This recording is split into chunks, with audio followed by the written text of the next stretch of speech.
The 0-2 pitch, swing and a miss, struck him out. The Philadelphia Phillies are 2008 World Champions of Baseball. Good evening, everybody. Welcome back. Welcome back to another episode of the Phixated Podcast. I am your host, Mike Azalina, and goodness, is it nice to have you back. I am joined by Regzy Boo. Regz, you're here, back from vacation. It's good to see you, bud. It's good to see you too, buddy. I'd be lying if I didn't say that I wish I was back in the Bahamas. Not because of not doing this with you, but because of what my work inbox is going to look like when I open it for the first time tomorrow morning, because I have refused to look at it up until then. So tell me, tell the people, how was the Bahamas? What'd you do? What was your favorite part? It was very nice. Weather was great. It was hot, but it was no problems with the weather. Every day was pretty much a repeat of, we'd go to our pool that was by our little wing of the hotel, which was great. We would be like the first ones down there with the boys, basically have the pool to ourselves till 11 o'clock. Grab some lunch, bar opened at 10:30. So I was there when they started serving. We'd hang out at at that pool till lunchtime, and then after lunch was time for water park, slides, lazy river, all that good stuff. And then that lasted till the kids got tired or, too much sun and got pretty wiped out. And then it went, go back, shower up, get some dinner. And then really we spent most nights chilling out in either, one of the rooms we had, because I went with my parents and my brother. Just chilling out, adults would have a beverage and the kids would just kind of chill out and watch the Olympics. So it was a nice way to just kind of wind down in the air conditioning and cool off and get ready for bed. And that's what we did for 5 days. Food was good? Yeah, I can't say we got very adventurous. Like, we didn't really go crazy, but, especially with the kids, we got to kind of keep it down the middle. But no complaints. Everything was fine. Everything was good. I love it. Well, I'm glad you had a good time. I'm happy that you're back. We did have a really good episode with Brian Hamilton the other night. It is available on audio. I do have the video, and we'll have to get it loaded onto the YouTube channel. But it was a lot of fun. Very informative. It was. Very informative conversation with a guy who knows a lot about this organization. I listened while I was just hanging out and getting ready for bed. I love it. That would be my deal. I'd listen to some podcasts before falling asleep. I'm glad we made you proud, but you were great. missed, buddy. You were missed. And I think now, one of the things you mentioned just struck me. So I hope I'm not putting you on the spot too much, but you mentioned the Olympics, and you've been watching, I've been watching, and man, there's some obscure stuff on there. Yeah. There's some things on there, man. Let's be honest. So I think it'd be fun. Let's just take a few minutes. We'll go back and forth. We're gonna draft the sports, the Olympic sports or events. You can get specific if you'd like, that you would want to play / compete in. Yeah. If you had, the ability to do so. So I started making a little list here as you were talking. I'm curious, at least to get your list of events. I can, draft them like we usually do. All right. Who's going So we're gonna do a first? draft. You'll go first. We're All gonna right. go back and forth. We're gonna pick the events that we would compete in if we had the talent and ability to do so, just because they look like fun. Yeah. So why don't you go first? 100-meter dash. 100 meter. Just because I am not that fast, nor will I ever be. So it just seems like it'd be fun to like be that fast and then just be called the fastest person alive. Feels like that would be a cool. Okay. That'd be a cool title to have. Did you see the 100-meter I dash did. like ending? Goodness. 0.005 or something like that. Yeah, the like picture is insane. A half of a hundredth of a second. Yeah. The picture is insane. Mm-hmm. So funny enough, my first pick was the 4x100. I like that. I really wanted to be in a relay. I am quick. I don't know if fast is the way to say it, but I'm quick.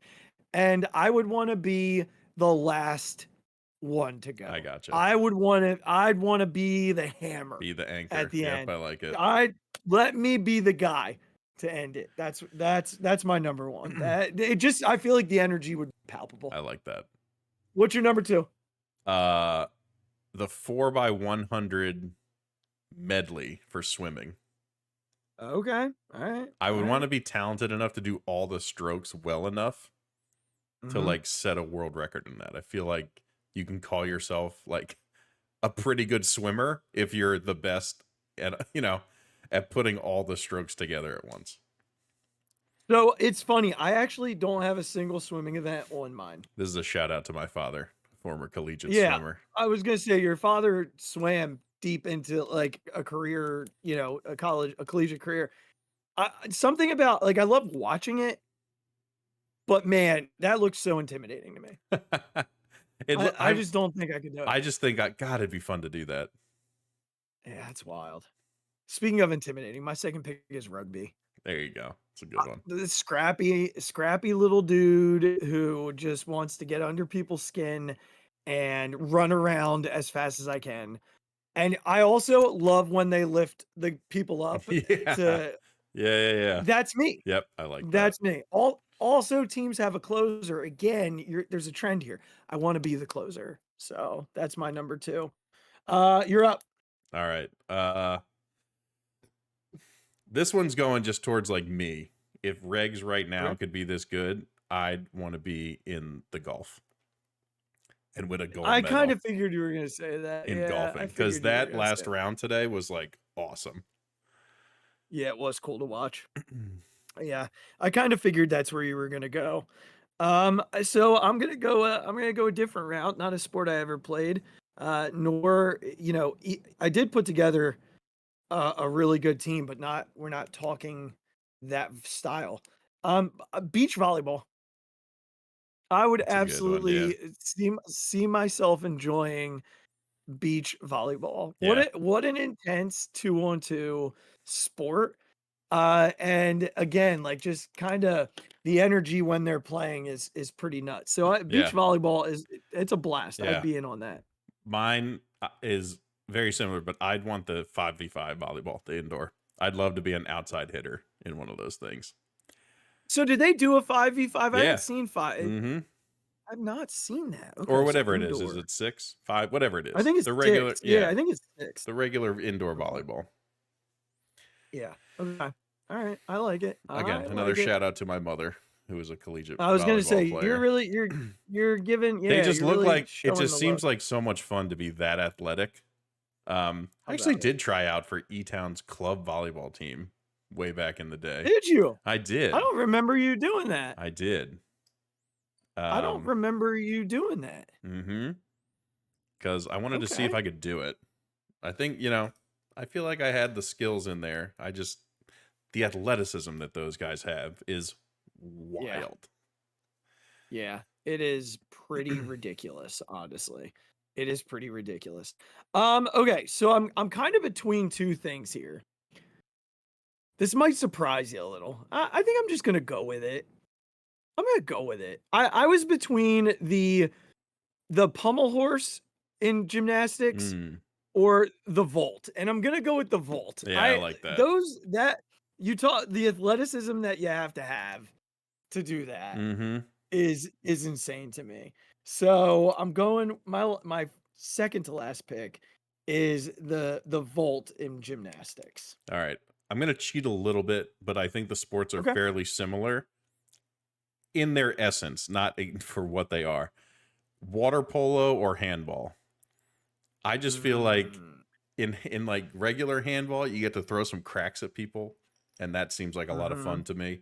And then in water polo, I just look at the two guys who are like in the middle, literally trying to drown each other. And I just think, man, that looks like me trying to play basketball a lot of the times. Just like in the absolute scrum of it. I like it. All right, this is kind of a shout out to my uncle. He didn't compete, but table tennis. That's a I'm gonna go great with one. table tennis. That's a I'm gonna good go one. with ping pong.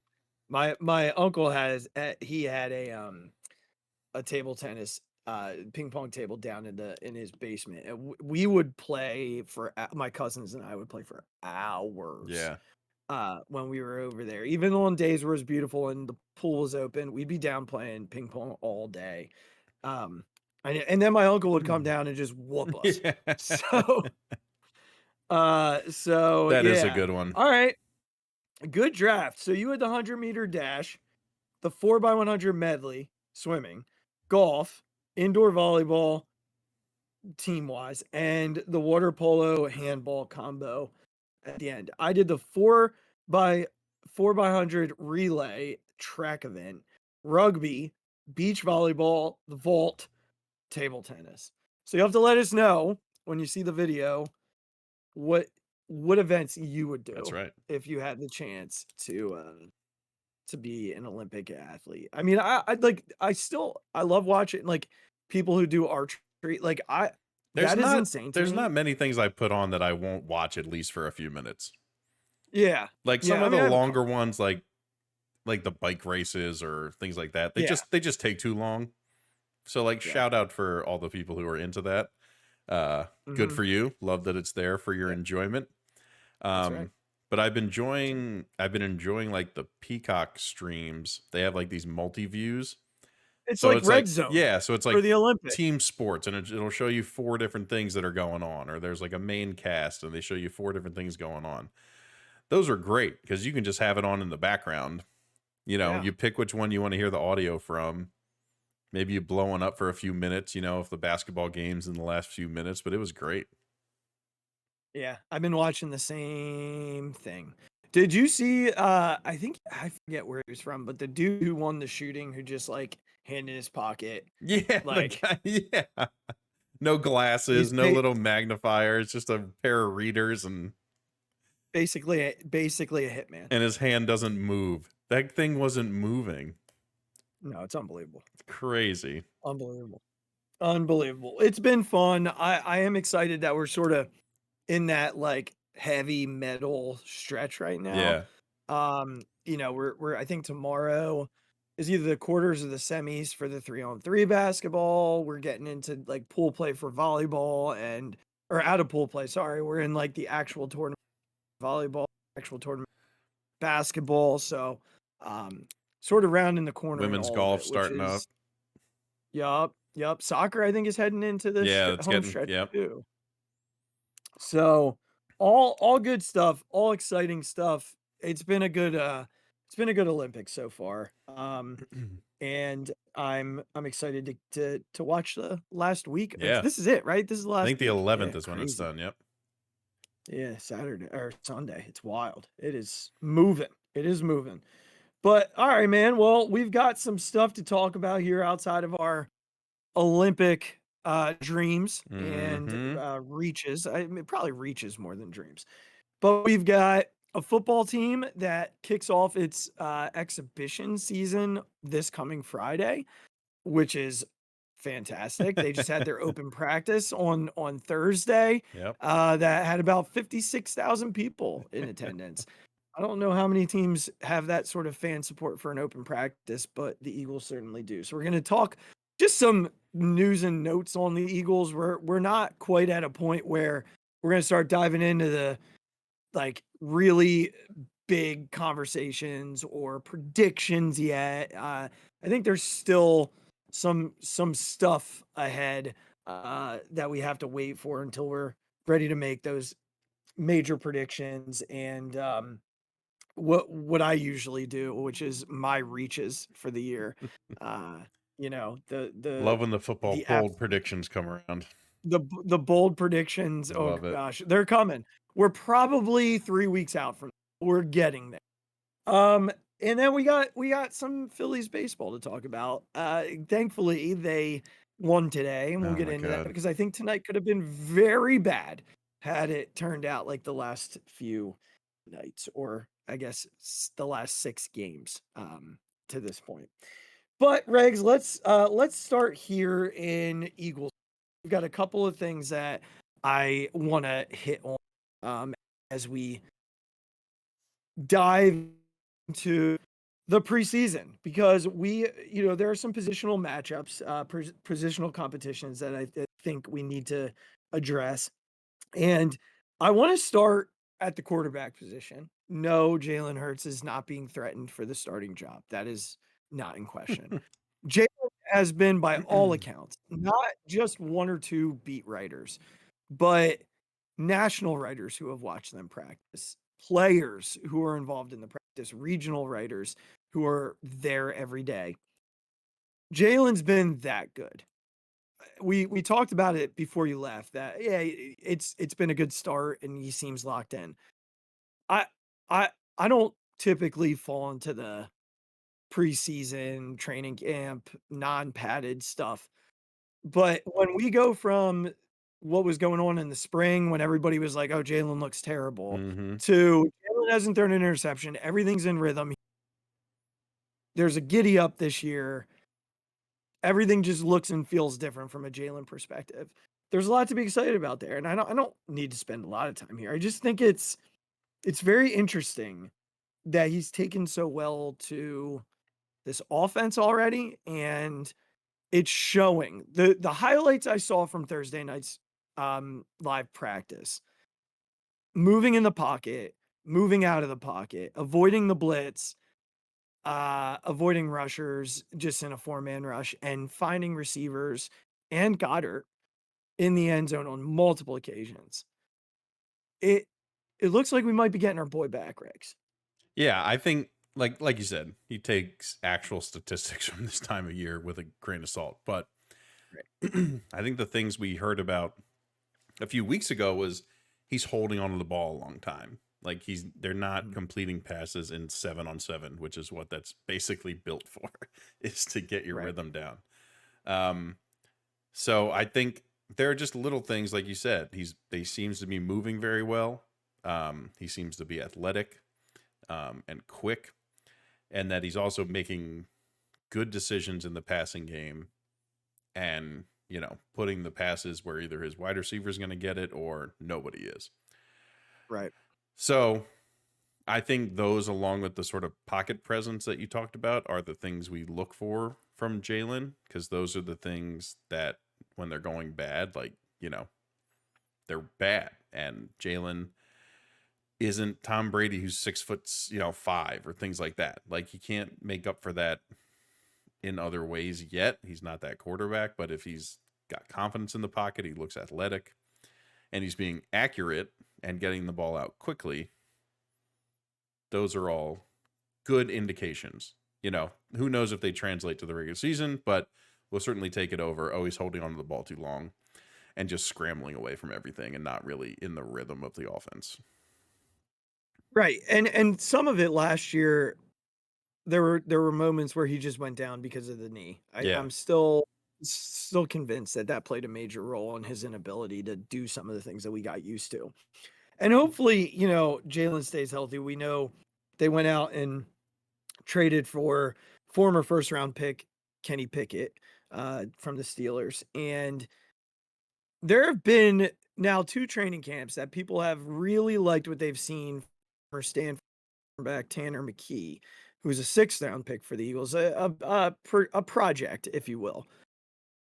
However, all reports signify that if you, I think it was on the PHLY podcast that I was listening to today from last week, where they said if you lined up all 3 quarterbacks, you didn't know who was who. Obviously, you would guess that Jalen was Jalen. But then between Tanner McKee and Kenny Pickett, you wouldn't know which one was the 6th round pick and which one was the first round pick. Mm-hmm. Now, hopefully this doesn't matter, Regz. Hopefully Yeah, right. this means nothing in the long run. Is there a chance, though, by any stretch, that the Eagles would give Tanner McKee the keys to the backup quarterback? Clearly, we're going to see these guys play in the preseason. Yeah. We're going to see them play a little bit, maybe not a ton. At least I feel like we're going to get like a quarter from Pickett first 2 weeks, probably 2 from McKee, and then 1 from the other dude. I'm drawing a blank on his name. I'll find it here in a second. It won't take me long to find. Will Greer, who won't make the team, but he'll get time as well. But is there any prayer? And I know it doesn't matter, but I feel like it's something we talk about in training camp. The number 2 quarterback is a thing. I think you would have to really kind of blow Pickett away in these preseason games because Pickett seems to just be like Howie's boy for whatever reason. Howie has like a gold star on his helmet for some reason. So I think it would take a lot for McKee to take that spot. But I think from all indications, like if you just look at the play on the football field, he certainly is making the case for it. But I think he's got a little more. He's going to have to really show out, I think, to win it, just because Howie seems to have a stick up his butt about Pickett. Yeah. For whatever reason. I don't know why, but I think it's because you put an asset into getting him. So now you kind of force it to be the choice. Yeah. So we'll see. We'll keep an eye on it. It'll be fun to follow during preseason at the very least. And just keep a close eye there.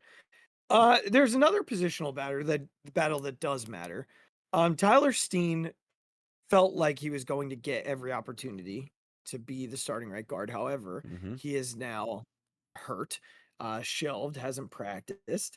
And the Eagles brought in Nick Gates, who is not some journeyman center. Nick Gates is an interior offensive lineman who was pretty good in New York and then signed a 3-year deal with like $8 million guaranteed in Washington. And they ended up moving on from new coaching regime that came in. And it made me think that there's potentially bigger injury issues there. Mekhi Becton moved into that right guard spot, was apparently blown up a couple of times in that position, and missed practice at the end of last week. So have to keep a close eye on that. I know we're early here in training camp. Offensive line has always been the strength of this organization. They're still fine at left tackle. They're still fine at left guard. They're still fine at right tackle. In my eyes, I still think they're fine at center. By all indications, he has been very good and is moving in space really well. Basically doing the things that Jason Kelce said he would be able to do. Right guard seems to be a hole. Concern level right now, Regz, 1 to 10, 10 being it's keeping you up at night. Yeah, I think it's right guard. I think it's at least a 6 right now. I think you have to take into the fact that we're very early. But for whatever reason, Steen doesn't seem to be winning this job outright. Right. And for whatever reason that is, they're trying to get Becton to fill this hole. And I've heard things like Lane likes playing next to a big guy, so like he might be more comfortable seeing Becton next to him. By all accounts, Becton, in a run blocking perspective, is just like a refrigerator with legs. Like he just clears space like it's nobody's business. Because of obviously the size and athleticism that made him a first-round draft pick. It seems in the pass blocking stuff, he's not quite there. Right. At the guard position. And like we also don't know if he can if he can do that. Like I know it's taken a shot on a first round pick, but he kind of has to show that he can do it. And I think I heard PHLY talking about this because I was doing the same thing. I was listening to catching up on shows and things like that on the plane ride and the drive back, but it was talking about how this injury with Steen doesn't seem serious, but it keeps him out for a few practices. And now's your chance to really get a look at Becton and how he does. And then if he doesn't work out, Steen goes right back to it where he was going to be anyway when we started this year. You know, everyone was saying Tyler Steen is going to start there. Can he be good there? Like, I don't know. We haven't really gotten a bunch of great news that he's like doing really well. And Right. we've seen what can happen when that position is kind of filled by somebody who can't do it. You know, all the best guys will just be like, I'm not going against Lane Johnson. I'm going to the guy right next to him. You know, somebody just take up Lane Johnson's space, just grab a hold of him and make sure he can't rotate to help the guy next to him. And it's not a great thing. Like, it's not great when the rush gets through on that side, because again, this team's problem with the blitz is well known. And I don't think other teams are going to stop doing that to them anytime soon until they prove that they have the ability to stop it. So it's going to be interesting. And I definitely think it's something that I have my eye on, and I don't feel great about at the moment. Yeah, I definitely have my concern level probably 5, 6, 7. I would have liked them to address the guard spot higher in the draft than where they did with Keegan in like the 5th. I do think they believe they've upgraded in regard of the running back position as a blocker. I do believe they think that Saquon is a good blocker and that Will Shipley can block. Kenny Gainwell's been an okay blocker during his time as well. So we'll definitely be keeping our eyes there. I think we've got a long way to go in that regard. Hennessy is also in that conversation. I think he's played more left guard, though. I don't think he's played as much right guard. So, oh boy, it's going to be a ride here the next 3 weeks until we get. It just doesn't seem like anybody's stepping up to like win it. Like, and that maybe is the most concerning part, is that it doesn't seem like even the team has a ton of confidence in who they want to be there right now. Yeah. Well, I mean, it doesn't help that Sirianni didn't know Tyler Steen's name earlier in the spring. That's not great. So let's move to another position battle, the third wide receiver. They are very top heavy position. Like at the wide receiver position, the Eagles are 1, 2 loaded. After that, huge question marks. Huge question marks. When they went out, signed Paris Campbell. Okay, let's see. Went out, brought in John Ross, retired. Okay, let's see. Drafted Aeneas Smith. Apparently has been a huge disappointment in training camp. Huge. I know that they were previously pretty high on Joseph Ngata, who has made some plays during camp, but I don't believe he's in contention. Sounds like it's 3 guys, Regz. The aforementioned Paris Campbell. Looks like Ross isn't going to make the team. He's probably going to end up being practice squad, and which is fine. If he decides to take it and retire. But Paris Campbell seems to be in the conversation at the very least. The other 2 are names who are probably a little more buried earlier in, the spring. One, Britton Covey, who has apparently looked really good as a third receiver this year.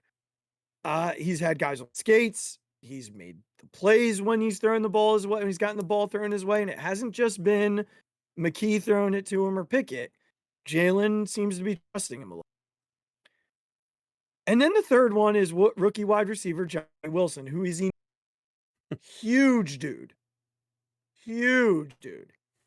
So, look, any of the 3 of these in my mind would be a win. Britton Covey, you've invested in the last few years. He's been a punt returner. He's been darn good.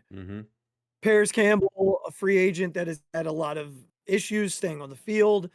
performing to potential, that'd be a win for your coaching staff to coach him up and to find that hidden potential. Mm-hmm. But the big one would be the 6th round pick that a lot of teams passed on with the physical makeup, the tools, but all the question marks. Yeah. And if he ends up being the guy and someone has to miss a game or two, he can move to the outside, which is what you really want you want a 3 to be able to move around. Yeah.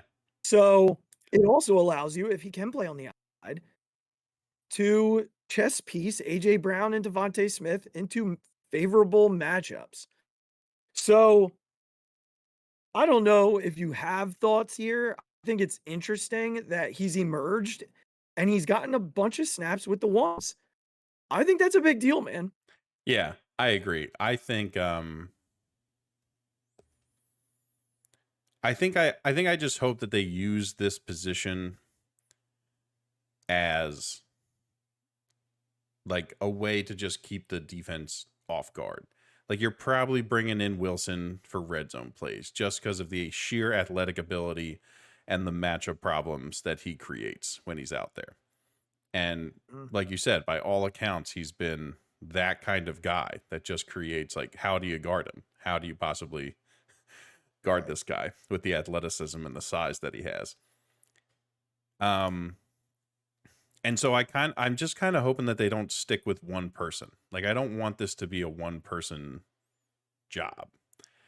I want this to be like Covey for some speed and, Wilson for some size. And when they really need maybe it's 3rd and 2 and you just need bodies out there that can, run a quick slant and get in front of the guy and make a tough catch or something like that.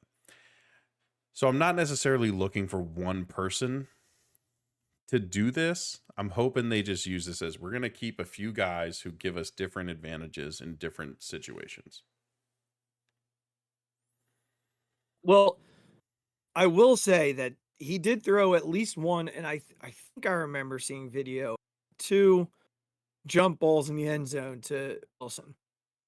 So, yeah, I think they would love to have Wilson on one side, Goddard on, next to him, Devontae on the other side in the slot, and AJ Brown split out, with Saquon in the backfield. 2nd and goal from the 6. Like, yeah, right. And you've got multiple matchup nightmares for a team. Mm-hmm. So it'll be fun. That's another fun one to sort of keep an eye on. One thing we can say for sure, it's going to be better than Watkins. Yeah. It's unbelievable that guy letting me down all these years. I know. All right. One more position battle to keep your eye on, and we're not gonna spend time here. I just want to mention it. The number 2 corner, Keely Ringo and Isaiah Rodgers are battling it out. I think Rodgers has started with the first team at practice 4 times. Ringo has started with the first team 3 times. So, and Quinyon is getting all the snaps at nickel, which means I think that they want Avonte to sort of float between nickel and safety, which is a nice problem to have because Avante's been one of the better nickels in football, healthy. Mm-hmm. So we'll see what happens there. Keep an eye on it.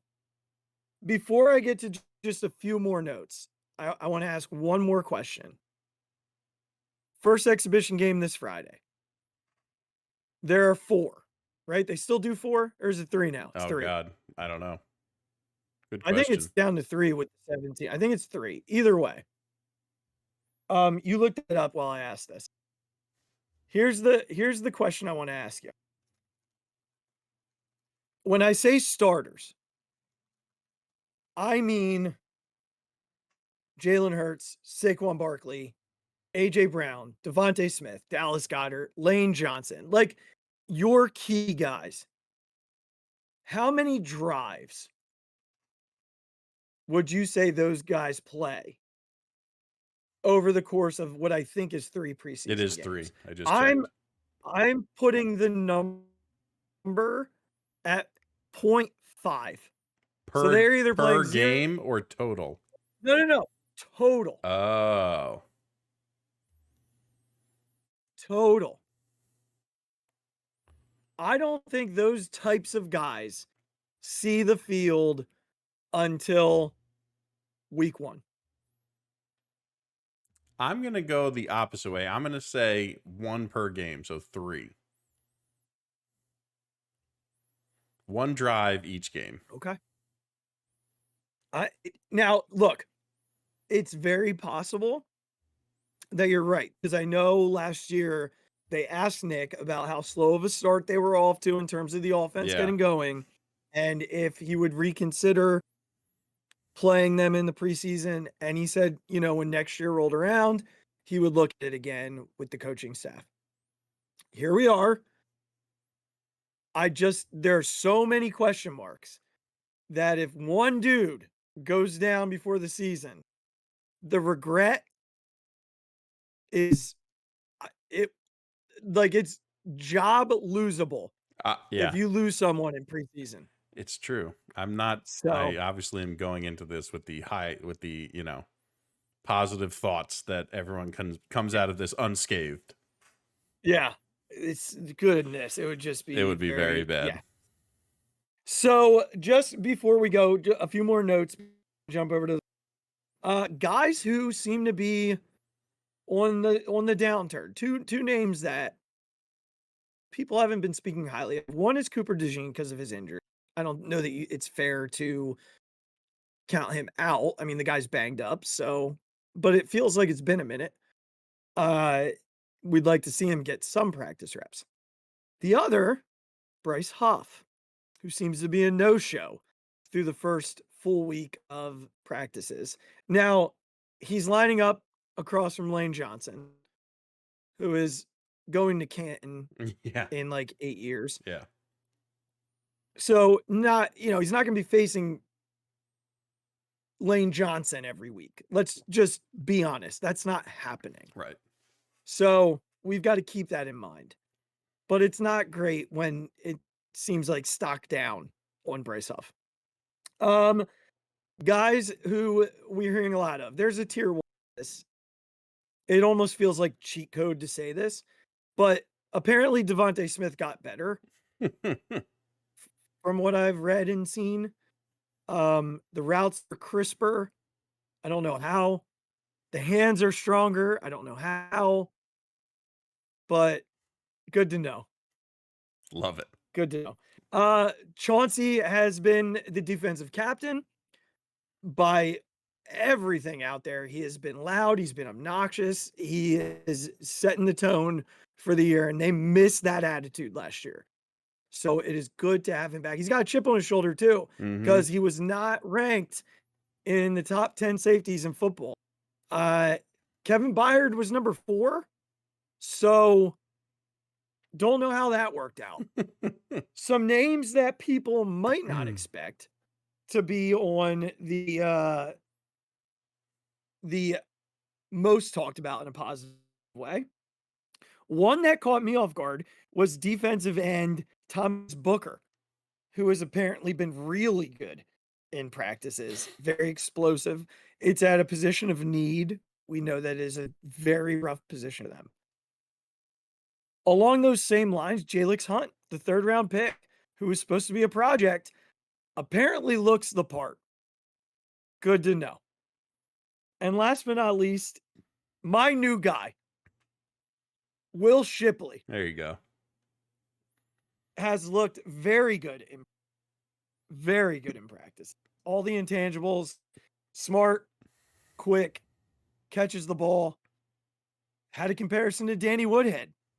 Love me some Danny Woodhead. So let's keep that rolling there, bud. There you Love go. it. So all good things coming from Eagles camp. Can't wait for Friday. Very excited for that first preseason game. Probably won't watch it till Sunday. Yeah. Gonna DVR it, but really excited to sit down and get in my zone for Sunday football to be able to sit back and watch it. All right, bud. You ready to take the dive into what has been a rough 6 games for us? Yes. Okay. So when Regz and I last spoke before his vacation, the Phillies were embarking on a 3-game series with, gosh, who were they even playing? The It was the Guardians. weekend series. Yes, the Guardians. And the Guardians handled them. They handled them 2 out of 3. It's a good baseball team. Then it was time for the New York Yankees. Game 1 was about as ugly as it could get. 14-4, 12-2, something like that. Yeah. It was one of Zach Wheeler's worst starts as a Philadelphia Philly. One of his very worst. We're going to bookend with Zach Wheeler here. Yeah. It's very different. Yeah. But one of his worst starts as a Philly. Game 2, Aaron Nola pitched wonderfully. Masterclass getting out of that bases loaded jam in the first, and with only 1 run. The offense puts up 4. And then Matt Strahm came in and walked 2 guys and gave up the 3-run homer to Jazz Chisholm. It was 4-2 at that point. Chisholm had homered earlier in the game, and then came back up and hit the go-ahead home run. Phillies battled, fought back, but left too many guys on base in extra innings. Bohm had a liner hang up in the 10th or 11th. Bryce Harper hit a 100-mile-an-hour line drive from LeMahieu. That went it bounced right to the second glove baseman. Yep. of Gleyber Torres. And at that point, you just know you're not winning the game. So lost game 2 in heartbreaking fashion. Game 3, again, they fought back. Austin Hayes missed 2 home runs by a combined 3 feet. And Phillies lose that one as well. So swept for the first time in the month of July, the last 3 days of July. It took that to get swept. Pretty impressive that it took that long. That was 4 straight games, 5 straight series, and a whole lot of struggling going on. Starting pitching not finding rhythm because Chris Sanchez got banged up in that game. The relief pitching getting banged up. And the offense in a huge swoon, 2 or 3 of their best hitters just not finding it. So coming out of that Yankee series, Regz, wasn't feeling so good. Having to go out to Seattle and face the best pitching staff in baseball. With the offense sputtering, having to go and play the best pitching in baseball didn't feel good. No. Not a good offense, but you had to get 2 starts from Tyler Phillips and Kobe Allard. So wasn't the best situation. Yep. Real quickly, I'll just run through the first 2 games of Seattle series, and then we'll just talk about all of the wrong. Yeah. The first one was a nightmare. Yeah. Yes. 8 runs in an inning and 2/3 for Tyler Phillips. Oh my God. And you feel for the kid because after the game, everything he said, he meant. Yeah. It wasn't him standing there and just trying to be the guy. He was feeling everything he said. He felt he let down his team, felt he let down his family. All of it was true. It was a disaster, though. The team never had a chance. I couldn't even get mad at the offense. When you go down 8-0 in the second inning, you're kind of like, all right, we'll come back tomorrow. Yeah, it's tough. And the offense did come back yesterday. They did. They scored 5 runs. They had 2 2-out hits. 1 Brandon Marsh single off a lefty. Yeah. To knock in 2 runs. But again, the bullpen, a guy who, just like Strahm, you've been able to depend on all year, Jeff Hoffman, comes in the game, walks someone, hits someone, and you blink and it's a tie ball game. And then the Phillies cannot score. Carlos Estevez, bless him, comes in, throws a clean 9th, almost works his way out of the 10th. Well, if the umpire had a clue. Technically did work his way out of the 10th. Here's the thing, Regz. Here's what I'm going to say. Then I'm going to. This was the worst mix of poor performance offensively, poor performance pitching, and bad luck that I've ever seen a baseball team have all at one time. I've seen things go wrong. I've seen the offense go into a spot. I've seen pitching not hold up. I've seen non-complimentary things, or I've seen bad luck fall. Regs, I don't know that I've seen everything just happen at one time to one team. It has been one of the most baffling stretches to see a guy like Bryce Harper forget how to hit, Mm-hmm. to see Zach Wheeler give up 8 runs, Chris Sanchez give up 6, Jeff Hoffman and Matt Strom, who are as dependable as any relievers we've times in 4 days. And then all of the bad luck surrounding that, the poor umpiring surrounding that. And that's a league-wide thing. So I don't want to put that just in this bucket, but it mattered. Yeah. I don't think I've ever seen anything like it, Regz. I I think it was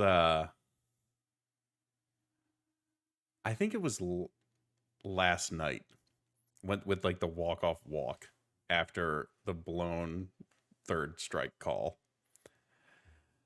And I was thinking to myself, and it was one of those times where you close your eyes and you're like, if I was like a beat reporter, would I have the balls to go up to someone on that team and just ask a question that no one would ever ask and be like, I'm a fan and I can't even describe to you how mad I am.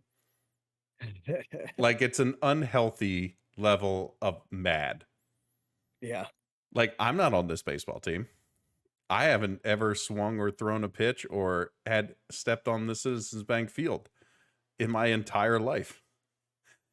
But when stuff like this happens, like, I feel like I want to punch my nightstand.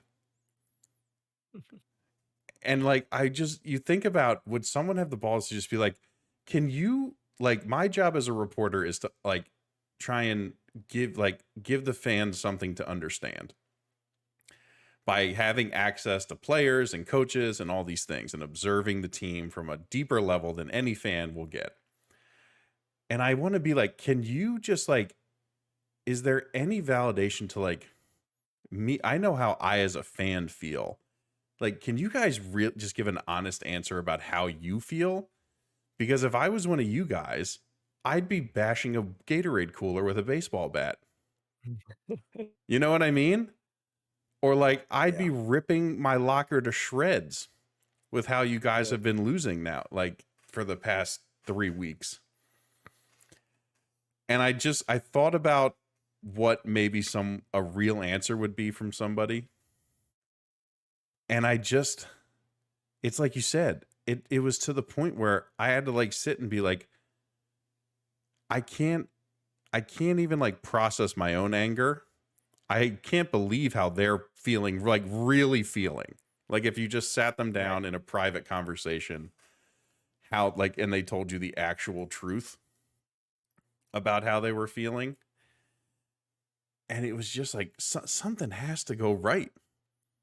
This has been the worst stretch that Bryce Harper has ever had in his career, not just with the Phillies, his entire major professional baseball career. And it was like, it's like you said, how could all this be happening at once? How can all this be happening at once? How can the umpiring plus the luck plus the performance and just all be happening at once to this team that, despite some, like, okay, they went into the break not playing great, it was just like, all right, we're still 3 games. We got the best record in baseball by a couple games. The division lead is still where it's at. All these things were still fine. Everything was fine. You know, you lose a couple series. We knew it was going to happen. I don't think anybody predicted this to happen. And look, despite us saying that, like, that's what, 7 series in a row? 6 series in a row? Six. That they've lost? 6, yeah. And I know we're going to get to it, like, but despite what today felt like, it's like, yeah, that's still 6 series in a row you've lost. Like, all is not great right now. Thank God the Mets and the Braves lost today. But, oh my God. It was, like I said, it was to the point where I'm like, I can't believe how mad I am. And I would love to, like, get a real answer from one of them about, like, like when they're just sitting by themselves and no one else is around, they have to talk about it. They have to, like, be like, what the fuck is going on? And I would just, I'd love to be a fly on the wall for those conversations, just to be like, okay, at least I know they feel it. Like, at least I know that they're more upset than I could ever be because they're the ones actually going through it. Yeah. I gotta tell you, their comments after games have shown that they're upset. I mean, JT last night, I think summed it up really well. We want to get out of it. Yeah. We want to. I do believe Bryce's interview after the game spoke volumes today. When things are not going well in baseball, we tend to make the game more difficult. You know, player perspective, manager perspective, whatever it is. We overanalyze everything. When really, it couldn't be more simple. Bryce Harper's explanation proves that. Because they, you know, what is the difference for you? 3 hits today, Bryce, including that monster home run off of a left. Yeah. One of the best lefties in baseball in terms of relief pitching. And he said, when I swing at pitches out of the zone, I'm not good. When I swing at pitches in the zone, I'm really good. Or when I hit pitches in the zone. Because he was swinging at everything and just not even close for a while there. Yeah, but then there were times he was swinging at pitches in the zone and fouling them. Yeah, right. He was just fouling them straight back. So when you simplify it, the way the game is meant to be, it becomes an easier game, which leads me to today. I know I kind of bashed him earlier, but I told you I'm going to bookend this with very opposite things, very opposite verbal spatter. Zach Wheeler was masterful. Oh, yeah. I mean, the dude shoved. Fantastic outing from Zach Wheeler today. Mm-hmm. From start to finish, at no point did he look like, and you kind of had the feeling it was going to happen today. You just hoped that they scored somehow.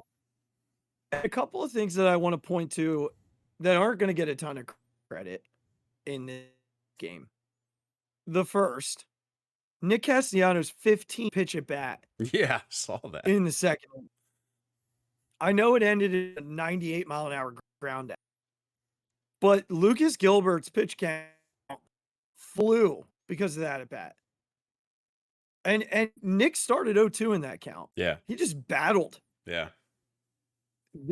Getting Gilbert out 1 inning sooner changed the complexity of that entire game. Yeah, 15 pitches is like an inning sometimes. Enormous. Yeah. The second thing that's probably going to get cast to the side, the Bryson Stott home run. Yeah. Because they've been beating him upstairs all freaking week with high fastballs. And he finally went and got one. And hit it to the deepest part of the stadium. So we'll get lost because of what happened after it. And the third thing I want to shout out is the Alec Boehm home run right after the Bryce Harper 2-run. Because, again, it wasn't like we're going to settle here. And it feels like recently this team has sort of settled once they've gotten like a 3-4. Oh, yeah, for sure. And they kept pouncing today. But the true game-changing moment came on the Brandon Marsh catch. And I do believe that the Phillies needed one of those like miracle Yeah. situations to just like remember that the game is fun. They have not been having fun, right? No. And then Brandon Marsh, and I get it. You're not gonna, but it felt like even when things were going well, the shimmy's like not there. Yeah, Like yeah. they No, it was weren't all having forced. It was fun. all forced. Like even if they got on base, it was like, Yes. I got to do this because I know they like it's our thing, but like I don't want to. You know what I mean? But Marsh makes this catch, and the next inning, they score 5 runs. With 2 outs with a lot of them. I'm gonna sit here and say that's not coincidental. Yeah. Like that was the Angels in the, I think T-Mac said it, Angels in the outfield, Lupus from Bad News Bears, like, you know, the Sandlot moment, all of it wrapped into one. It's a miracle play. Yeah. Plain and simple. It is an absolute miracle. And when we watch the 2024 video yearbook, there will undoubtedly be, I don't know who's going to name. Let's say it's Marsh. I was about to say it might be Marsh. Like the moment that ball fell into my glove, the season changed. It really needs to be Stubbsy is who it needs to be. I'm fine with it. But I do think a weight lifted off of them. I think how you said it is exactly right. It's no one was having any fun. And even like if someone hit a double or like I think Bohm had a triple the other day. Or again, yeah. Bohm had a triple the other day. It was Marsh, but like they were either one. They were down. I think already. I think Bohm had one against the Yankees maybe. But anyway, it's like you said, like they're doing the thing, but it's like they don't mean it. Like it's not the same. It's not the same. Slight tangent. I'm on the fence of we need to go back to the I want to go back to that. The shimmy's cool, but like nothing beat that. That was so good. It's so good, and I want it back. I hope they changed the clubhouse. They changed the juju to that for last year. Like, remember halfway through the season, they changed it from the thumbs up to that. Yeah, I feel like now might be a good time. I hope they went in the clubhouse today and played Dancing on. That's all I'm saying. It's just what you said. It's like that. It somehow proved to them that like the baseball gods didn't forget about us. Yes. You know, they didn't abandon us. That they're still here. Yeah. Hopefully that loosens them up. Right. Hopefully it loosens them up because they're huge series coming up with the Dodgers. Yes. Enormous. Yeah. Tyler Glasnow against Aaron Nola. Yay. Clayton Kershaw against Christopher Sanchez. And I believe it's Stone and Phillips. Yes. On Wednesday. Yeah. So, before we're talking about the Dodgers, so I do want to. Freddie Freeman's son is coming home, which is awesome. Yes. That must have been horrifying. I can't imagine. I mean, yeah. I mean, I don't know if I've talked about it on the podcast, but like we had our own health scare with my youngest when he was 11 days old. And we weren't sure for a day or two if he was going to make it, like just flat out. And neither were the doctors. And they weren't being overly dramatic. They were just, telling the truth, which is what doctors have to do. And yeah, it's the most, again, for as much crap as we give Freddie Freeman, we'll never speak about the human because by all accounts, he's just the best. Genuine. He's dudes. one of the best. Yeah. And despite him killing the Phillies, like before Bryce Harper became my first baseman, if you had asked me who do I want to be my first baseman, it's Freddie Freeman. Like just give me that guy on my team forever. Yeah. So yes, great news that his son has pulled through this and seems to be on the road to recovery. So more. Yeah, he's going home. I'm curious to see if Freddie is coming back for the Philly series. It is such an important series. I can't imagine the stress of,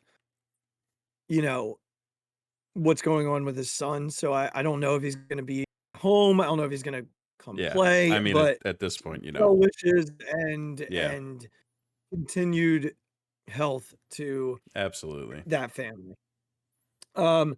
But yeah, huge series. Phillies still hold 2-game lead against the Dodgers. It would be nice to continue the winning ways after today, build on that, and at least get that lead to 3, win the series, and then go to Can we just win a series, please? Like, come on. Well, and if you do win the series and your lead's at 3, it's technically at 4 because you hold the tiebreaker. Right. So this series is really big for the Phillies. You don't want to get in there and sweep. Before this, I think when they swept them initially, my reaction was, who cares what happens in a month when we go there? Because all we have to do is win one game. Right. The season series. But now it's like, I want to win the series because we need a series. Right. We need a series win. Yeah. So, and look, they've added to their team. Flaherty's there now. We're not seeing him. They added Kopech, who is a nasty backend. So, and they added Tommy Pham. Yeah. Or is he? No, Tommy Pham went. Yeah, he went somewhere else. It was in the 3-team deal. That's right. Yes. He just is in the 3-team deal. Okay. So while we're talking on trades, I want to just peek at the deadline. You and I have not had a chance on the show to recap the deadline. Yeah. So I want your reactions to everything that went down. We'll start here. Austin Hayes from the O's, Philly send Sir Anthony Dominguez, Christian Pache. Pache's already been DFA'd from the Orioles. He's now a Marlin. Yeah. We'll see him next week, which means he'll probably tear us up. So this was essentially Hayes for Sir Anthony. Yeah. Need for need, strength for strength. Kind of where you at. Sir was a guy we always rooted for, but drove us crazy. Hayes is going to hit 9th for us. Yeah. And that's not a bad guy to have hitting 9th. It's better than Rojas. For sure. I think just to the Sir Anthony part, I'll make this quick. We don't have to belabor on it, but to the Sir Anthony point, I don't think he was going to get back to 2022 Sir Anthony. It just wasn't happening. His mechanics had fallen off. Something was off. Do I love the guy? Like, absolutely. Do I wish him all the best? Absolutely. Do I hope I don't have to see him in the World Series? Absolutely. Like, no, thank you. But if I wish him all the success in the world, I'm happy he went to a good team. I'll still get to watch him, on some nights when the Phillies are off and the Orioles are playing. So that'll be great. I'll still get to watch him. And then I'll turn it off because I don't want to watch Soto or Craig Kimbrell, but I will turn it on for Sir Anthony when he's pitching. The Hayes thing, I think here's what I like about it is that he's coming, from winning to winning. He gets it. By all accounts, he's a great guy and a great teammate. And he understands what we're trying to do. He's not coming, despite Luis Robert and his talent, he's coming from a shit organization to a really good one. And look, there is a learning curve there. Like, you have to learn how to be on a winning team and what that takes. Yes. Austin Hayes does not have that transition period. Fair. I think bottom line, as the 9-hole hitter, he gives you much better at bats against righties or lefties than Johan Rojas. Full stop. Do I think we will miss the Rojas defense at time to time? Yes, I do. Do I think we will miss Brandon Marsh in left field from time to time? Yes, I do. He's certainly a capable left fielder, but he's not Brandon Marsh. And Brandon Marsh is not Johan Rojas in center field. But he is a large upgrade batting wise from Johan Rojas. Do I think, like, when you get into the whole, like, oh, could it have been Lane Thomas or Mark Canha or, you know, one of the guys that we had talked about? Do I think he's like a level of order better than those other two? I don't know. Probably no is the answer.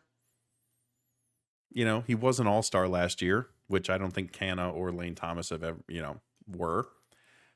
But it was a name I didn't expect it. Let's just start with that. But look, the guy can hit lefties. I think he comes in with the right attitude. He comes in with the right demeanor to like fit into this team instantly. And it's like you said, he's going to give you a hell of a lot better chance than Johan Rojas. Yeah, Marsh is, there aren't many guys that you're going to look at and say, oh, he's as good as Johan Rojas. And like, he's a class by himself. Yes. We joke all the time on this show that when we got Brandon Marsh, that's a center fielder. Well, cool. Yeah. Compared to Odubel Herrera, he looked like Andrew Jones out there. And Roman Quinn. Yeah. So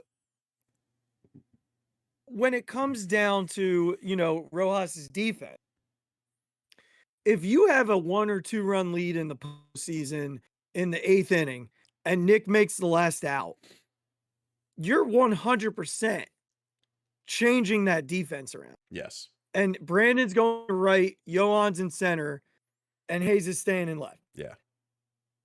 That's happening. Yeah. And that's a really good defensive outfield. Yes. Hayes, to me, against right-handers, hits 9th. If you want to move him around a little bit when you're facing lefties in front of Marsh, good with me. Mm-hmm. Probably to 8th, no higher than that. But it's fine. There's nothing wrong with it. I think, again, strength for strength. Yeah. The Phillies didn't trust Sir anymore. I love Sir. 2022 probably doesn't happen without him. I mean, it literally doesn't. Yeah. No, he was that good. Yeah. He was that good. So, yeah, that was a good, I appreciated that deal. Along with that, not a whole lot of reaction. We'll just stick to the Baltimore thing because it's what we're talking about. I think Soto for Seth Johnson. Yeah. The goal for the Hayes thing, I think the last thing is that you were looking to upgrade the right-handed hitter you could bring in to complement Brandon Marsh. You are experimenting with playing Hayes every day and giving him a chance because he has a history of not being terrible against right-handers. Is he as good against right-handers as left-handers? No. But he's not as bad as Lane Thomas has been against right-handers, So, career-wise. So you accomplished your goal. It wasn't a name we were thinking of, but I think they accomplished their goal there. I think, he's a year removed from being a 270 hitter against right. Right. He's just now getting everyday at bats for the first time. Yeah. We're in August. Right. So it's going to take some time. We just got to give it some time. He's shown signs. He does not get cheated up there. He swings hard. So yeah, it is what it is.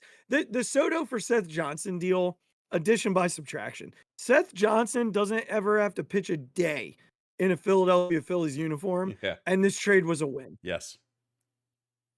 Plain and simple. I do think Johnson has a shot. I think they like the stuff. The number 8 prospect in the Baltimore organization means something. Yes. It's a loaded organization. Well, we got another guy too, right? Yeah. Choice, I think his name is. Yeah. I'd have to look at it. He pitched the other night too. He looked okay. Yeah. 3 2/3, like 2 runs, something like that. So 2 guys. He was like number 20 something on their prospect list. I think Gelb had this for a while, that Soto was not kind of drinking the Kool-Aid of what the Phillies were doing. He wanted to be in. Even I think Gelb wrote it. His agent talked to the Phillies about being in more high leverage situations. And then look, we put him out there and he was terrible. So it's like, how about you just shut up and pitch where we tell you, because you don't have it. And he just wasn't. I don't think he was in on it. He wasn't happy. So great, get that stuff out. Like, this team doesn't need that. Even if it's one guy. We just don't need that. We don't need it. Give us guys, give us guys who are going to I don't need you to be having the Kool-Aid as an IV, but this team isn't going to give you things that you don't earn.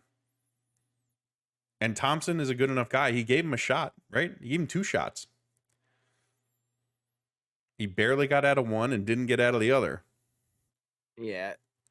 And so, if you addition by subtraction, if you just think you deserve it because of who you are, sorry, Gregory, you're not that guy. You didn't deserve it. No. Go pitch your 6th and 7th innings and pitch it well and just be that guy. Just be that dude and help this team win. And he just wasn't about it. So. And then because they were able to get that, other way. They were able to get the Soto deal done because they got the Tanner Banks. Right. Tanner Banks came here from Chicago for William Bergolla. This came after Tanner Scott. My guess is they were in on Tanner Scott. Yes. And with what the Padres offered, there was no way the Phillies were going to match number 2 prospect, 4 prospect, 5 prospect, and 28th. And they had already got Estevez at that point. Right. I think Scott was just, we want another high leverage. No, I'm not saying they weren't in on it.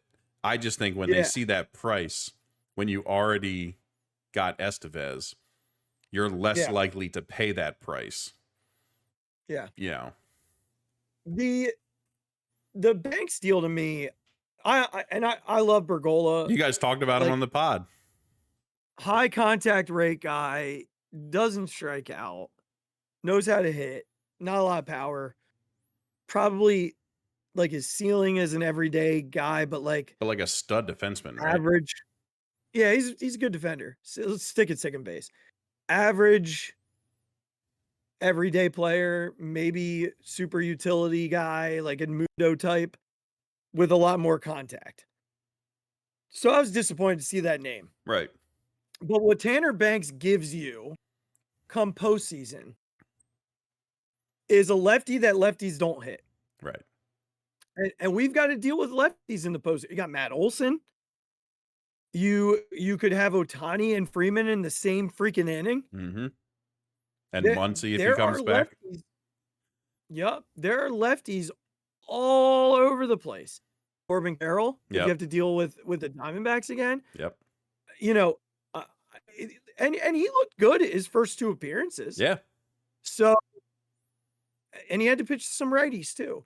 So, look, they needed a third lefty, one that they could depend on, one that's going to come in and throw strikes, and they went and they got it. So good for them. And I think it's not a bad thing to have a little bit of just junk ball. The guy just throws junk. And this team, and I get it, they went with stuff, right? Yeah. Do you have the power arm to go in and just have this stuff that we think we can work with your mechanics to control? And I think like you said, we started seeing that you just kind of need guys who are going to throw strikes or maybe throw off somebody's timing. Because if you go from a Hoffman, or even a Kirkering, when they're getting it up there to 98 to Banks, who's, slinging it in there with all this junk, it's you have to take hitters off balance. Guys can catch up to heat. They just can. They're so used to it now that hitters can catch up to flat heat. They just can. You got to have a way to throw them off balance. So I think that was the idea with this. And I'm with it. Like you said, I think lefties are hitting 130 or something. 130. Yeah. This reminds me of them getting Scott Air in 2008. Oh man, what a name. That's what this reminds me of. Yeah. Like they've not had like that specialist lefty right. since like that time. Yeah. That's who this reminds me of. And then this is what I think is the best deal they made. Now, I like Samuel Aldegari. I was a fan of his. He had risen through the system. And there's no secret how much I love George Clausen. Yeah. That is not a well-kept secret at all.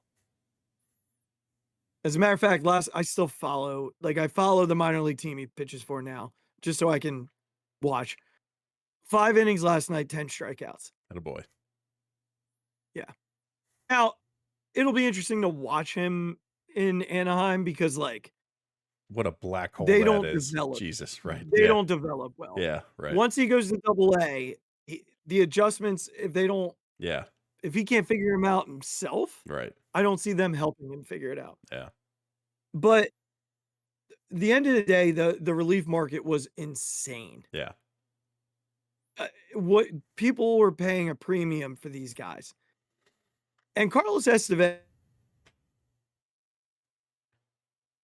in his 3 outings so far, looks the part. I mean, the dude's not afraid of anyone. He throws strikes. Now, last night, I think they said he had only thrown 2 innings one other time. Yeah.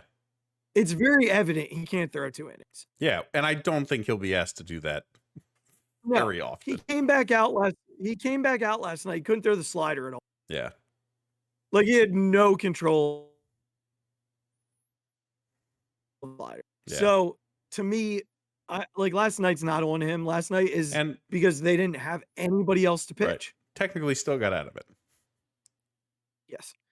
And that sort of the issue there is like that's what happens when you have an opener. Right. Because Kerkering probably pitches the 9th inning otherwise. Yeah. And then he throws the 10th. Yeah. So, it's just one of those scenarios, situation they're in right now. But they needed the 9th inning guy. And the reason was exactly what Topper did last night, which was the top of the order came up in the 6th. You go to your best guy.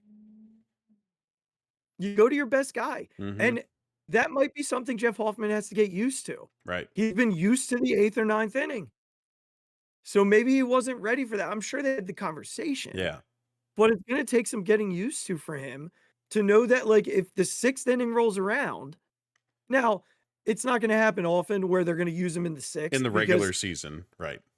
That's Colby Allard. Yeah. Like, if that's Ranger or even Taiwan in a 5-1 game, right, they're going to stick with that guy. Yeah, right. But they knew Colby Allard wasn't getting the top of the order out again. Right. They knew that. So they knew they needed to win a game. So they went to their best relief pitcher. And he didn't have it last night. Right. So, but that's what Estevez allows. Yeah. He's your 9th inning guy. So now you can deploy Hoffman. Alvarado looked good again last night. That 4 outings now where Jose's. Yep. Big deal. Yes. I need to see Hoffman back out there. I need to see Strom back out. Actually, I think Strom pitched last night and he was good. Yeah. He was totally fine. So it's starting to come around a little bit. But Estevez definitely adds that extra length for the pen. Yeah, I mean, people talk about like the fly ball rate, maybe the K's being down, things like that. It certainly, I think you said it perfectly. He doesn't seem afraid of anybody. And I just think, like, I don't know. I don't know if he's going to close all the time. I think, in the regular season, I think that's where they will like to use him. But it's just like you said, like I know he hit a guy the other day and, yesterday and all that stuff. It was in the 2nd inning. Right. He was gassed. Yeah. So and I've heard somebody say like they sold high on those 2 prospects. And, and again, you don't wish them bad. Like you hope that everybody gets to the major leagues and has a successful career. So I hope that for those guys as well. But they sold high on two guys that had really kind of been climbing the ranks and pitching very well. And they did it early. And look, I know, and even Dombrowski said, look, we probably paid a lot for a 2-month rental, but who's to say he's not around for another year or something like that? Like, I'm sure Dave and has already had conversations with John about that, you know? So I have a lot of confidence in him, I think. I just have confidence in the guy to go out there and do what we're asking him to do. I definitely had concerns of the fly ball rate, but watching him pitch, none of them are hit hard. Yeah, right. They're very lazy fly ball. Yeah. Or they're like on the infield. Right. So let me ask this. When you look at the deadline as a whole, do you have any winners? You know, I consider the Phillies a winner. I have them. They addressed all their needs, right-handed bat, bullpen help, dumped Soto. So yeah, right. I think the one thing you could criticize them on is like with all the starting pitching injuries, maybe they could have added like a Lorenzen type. Yeah. But I don't think it was super necessary, knowing that Walker is probably back against Arizona this weekend. And Rangers not far behind that. So I think if they were really concerned about either one of those guys, they had a starter at the deadline. Yeah. You know, I know they were in on Crochet, but that's because he's a special talent. Right. And a dude you have for another 2 years. Yeah. So outside of them, any other winners, or when you look at the National League, just focusing on the National League, did any team make a deal or deals that give you pause and say, oh, they got better than the Phillies this week, or they made themselves a little bit? I don't know if they got better than the Phillies, but the Diamondbacks getting Josh Bell like scares me to death. Well, yeah, because we got to play him this week too. So that's one that just I saw that and like, of course that team got that guy right before. It's like Jazz Chisholm went to the Yankees right before we played the Yankees. Of course, right? Of course they got that guy. Of course he's going to hit like these ropes down that stupid ass stadium that they play in. So that's just like, that's an anecdote. National League wise, I think we got to see Flaherty with the Dodgers. I haven't really seen that other guy. They got the relief guy. I don't know that much about him. Yeah, I believe you that he's good. Control's a thing for him, but when he's got his control, he's team getting more talent like is scary, of course, just because of who they are and what they are as a team. I'm trying to think of others. Like even just the National League, like the Braves, I know brought back Soler, whatever. Right. Cool.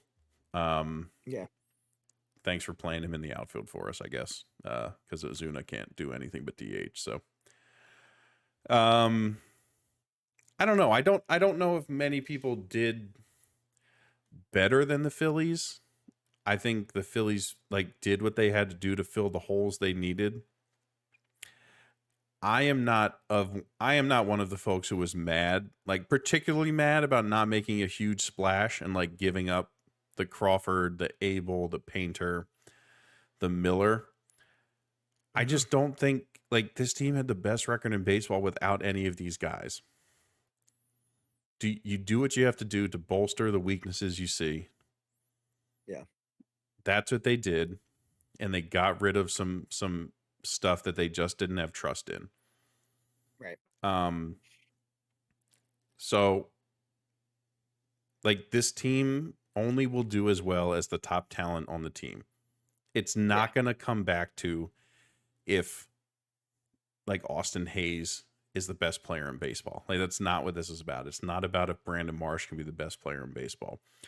Like the Estevez thing will be if he can continue pitching how he pitches. Like the Tanner Banks thing will be if he can get lefties out when we need to get lefties out. But that's the nature of the bullpen, right? It's just a more high leverage position in baseball. It just is. So those guys are going to have to perform. But like this offense goes how Trey Turner and Kyle Schwarber and Bryce Harper go. Yeah. And those guys just have to play. They have to play to World Series winning potential. So you mentioned the Dodgers. Just, Kopech being there definitely helps their bull. Flaherty helps that rotation. I've said this a couple of times, and I do mean this.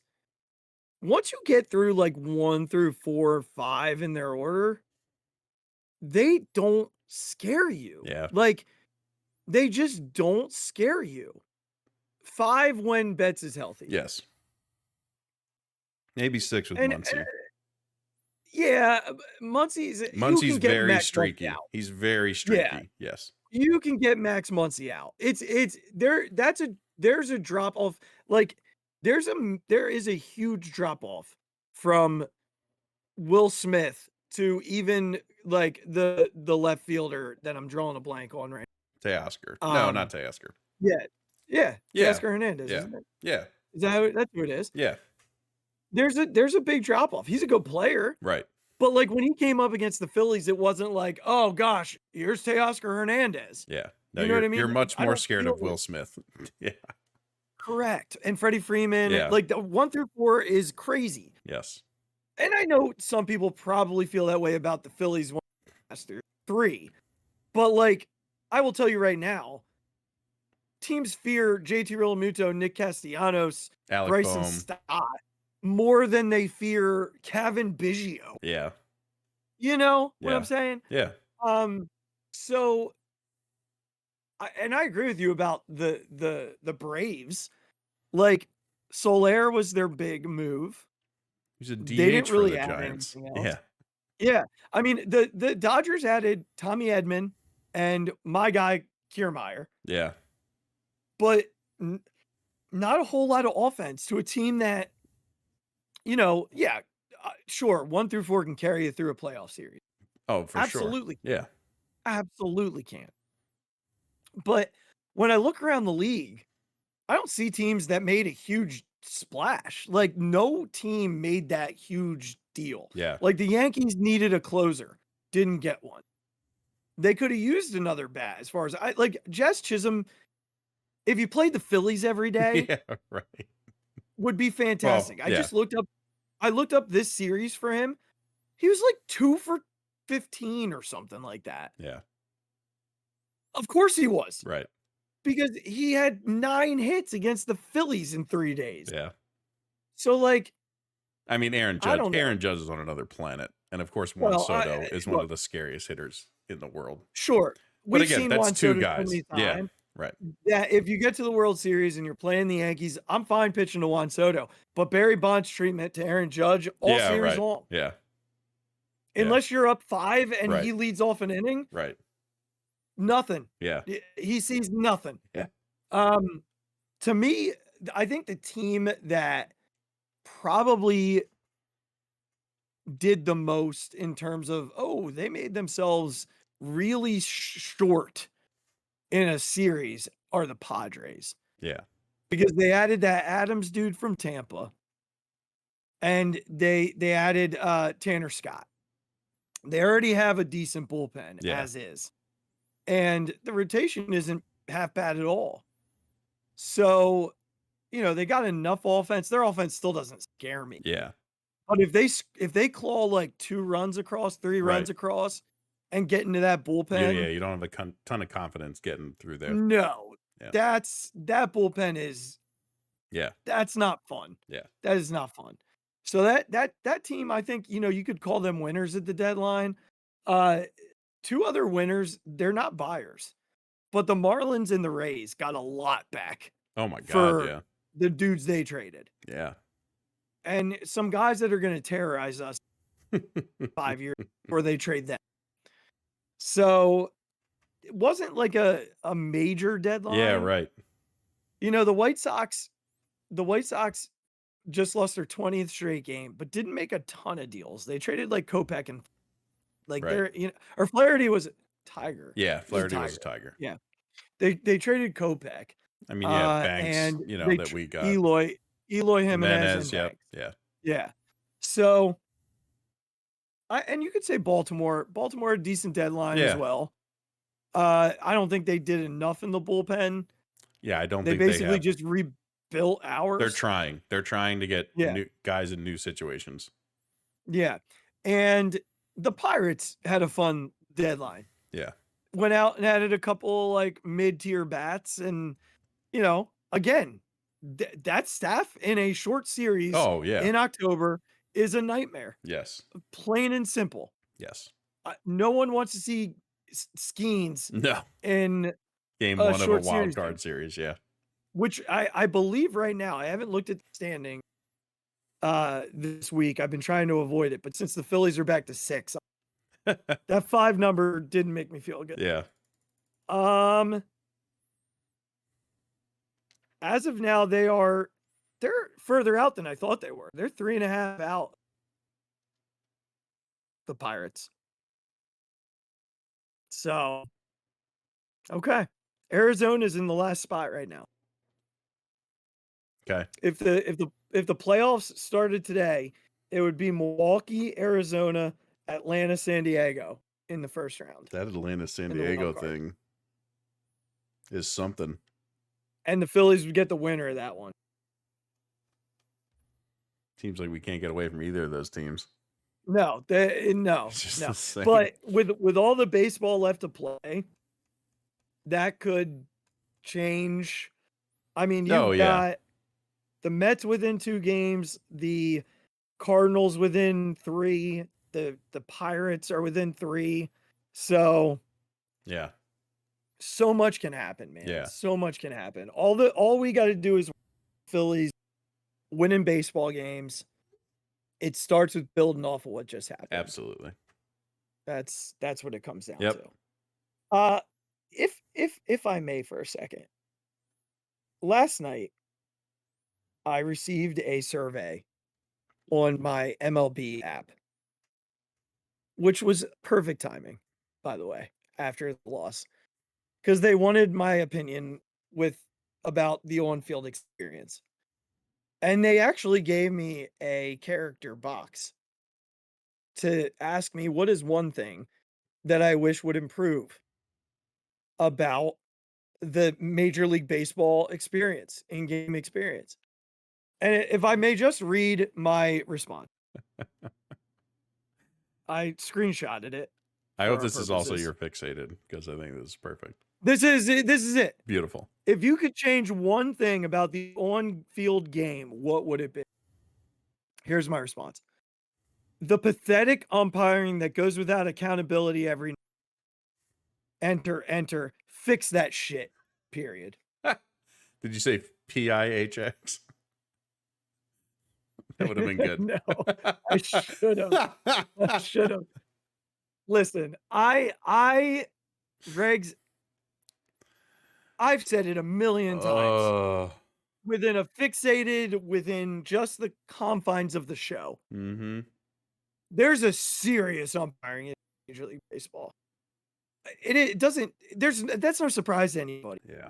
But the fact that dude last night is protected by an umpire, that nothing can happen to him at all in that travesty of a game. I mean, travesty of it. And I'm not talking just the terrible on both sides. And I don't even know that I'm going to get entirely on him called third strike, because JT, his glove got taken out of the zone. But it's not how good. It's not how good you can frame it. It's where the ball is. Totally agree. I will say we watch enough baseball to know that rarely gets called. Yes. Rarely gets called. My biggest issue last was the ball that was called a strike that was 3 inches high to Bryce Harper. Yeah. I mean, totally took him out of the at-bat. Yep. And then the next pitch was too close to take, but he owed him a call after that. Right. Clear. And then they missed the check. Swing that should have been a strike. Like, Regz, I don't need automated umpire. I don't need the robot. Yeah. What I want is the challenge system. I want the challenge system, because twice last night, the Phillies could have benefited in huge spots from just tapping the helmet or tapping the catcher's mask and getting the review, because in both of those scenarios, the Phillies win the call. And I think that just like there's accountability in that Yeah. for the umpire. Then like there's like, all right, I'm not doing my job well. If players go to their helmet, right, Major League Baseball's got to do something. Yeah, right. That's not the point of it. That's not the point of it. It's becoming such an issue that the other night it was game 2 of the Yankees series. I actually remember game 2 of the Yankee series that in the 8th inning of that game, I actually sent a text message to my brother that said, this umpire's been really good tonight. That's where we're at. Yeah, right. I noticed when they're good, Yeah. so I can like actually see how good they are. Because every other night, they're that bad. Mm-hmm. It's such a problem, and they need to fix it yesterday. Yeah. Because it's really making the game difficult to watch for someone who loves it as much as we do. That the game is so impacted by guys who get paid like $450,000. Yeah, right. They don't make a small amount of money. No, and they're not good at their job. Right. Plain and simple. There's like 1 or 2 that I trust in a playoff game. Mm-hmm. It's bad, man. It needs to change. And the one guy who called it perfectly got booted for gambling or something, right? Yeah, which is amazing. He's probably so much more locked in. Right. So much more locked in. All right. Well, that was my fix, dude. No, that's good because we missed each other. It's been an hour and 40 minutes. Yeah. Well, hopefully y'all listen. So listen, we'll do the podcast apps just put it on like 1.5 speed. You'll fly through it in 35 minutes. You're good to go. The way I listen to my podcast. That's how I do it too. We had a lot to catch up on. We did. That's right. I missed you, buddy. So missed you too. We'll be back on Thursday. I'll be in Wichita. Okay. So we'll do it from the hotel in Wichita, which are always Regz' favorites because I whisper. It always makes me smile. Yeah. So we'll be back. You have such concern for your fellow hotel goers. Yeah, I just want to make sure they're getting their sleep. Yeah. So we'll be back then, but until then. Make sure you click subscribe on the box below on YouTube. Go to wherever you get your podcast and click follow, rate, subscribe, do the whole thing. Leave a comment, all of those things. Then you can go onto your social Phixated Pod on Twitter. You can check us out at the Mic Drop 5 at Big Regz with a Z and at the Phixated fan page. But most recently, friends, I was about to say, yeah. You can go on to TikTok and follow at the Phixated Podcast on TikTok. Just started, only 3 videos, but what I'm thinking is we'll probably do a series reaction after each of the Phillies series, probably a Sunday reaction or Monday or Thursday or Friday, whenever the Eagles play, like a weekly reaction, and just clips of the show each week.